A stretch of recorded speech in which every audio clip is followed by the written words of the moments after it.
ലോക മുതലാളിത്തവും വികസിത രാഷ്ട്രങ്ങൾ ഉൾപ്പെടെ ലോകത്താകമാനം നമ്മുടെ ഈ കൊച്ചു മലയാള നാടിന്റെ വികസന പുരോഗതിയുടെ അതിവേഗ പാത ചർച്ച ചെയ്യപ്പെടുന്നു. ഒരു പക്ഷേ ലോകത്ത് തന്നെ ആദ്യമായി ഒരു സംസ്ഥാനം അല്ലെങ്കിൽ ഒരു പ്രദേശം അതിദരിദ്രരില്ലാത്ത പ്രദേശമായി രൂപാന്തരപ്പെടുന്നു നമ്മുടെ കേരളം. രണ്ടാമത്തേത്, ലോകത്തിന്റെ വ്യവസായ ഹബ്ബായി അല്ലെങ്കിൽ വ്യവസായത്തിന്റെ കവാടമായി ഈ കൊച്ചു കേരളം മാറുന്നു. ഈ രണ്ട് കാര്യമാണ് എല്ലാവരെയും ഞെട്ടിക്കുന്നത്. തന്നെയുമല്ല, ഇന്ത്യൻ സംസ്ഥാനങ്ങളിൽ നിന്നും വിദേശങ്ങളിൽ നിന്നും ഇതിനെക്കുറിച്ച് പഠിക്കാൻ ജനപ്രതിനിധികൾ ഇങ്ങോട്ടേക്ക് ഒഴുകുകയാണ്.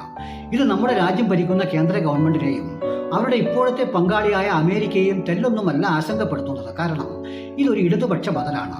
അതിനാൽ ഏത് വിധേനയും ഈ ഇടതുപക്ഷവരെ തന്നെ തകർക്കുക എന്നുള്ള ലക്ഷ്യത്തിൽ സാമ്പത്തികമായി ജനിക്കാൻ കേന്ദ്ര ഗവൺമെന്റ് ശ്രമിക്കുന്നു.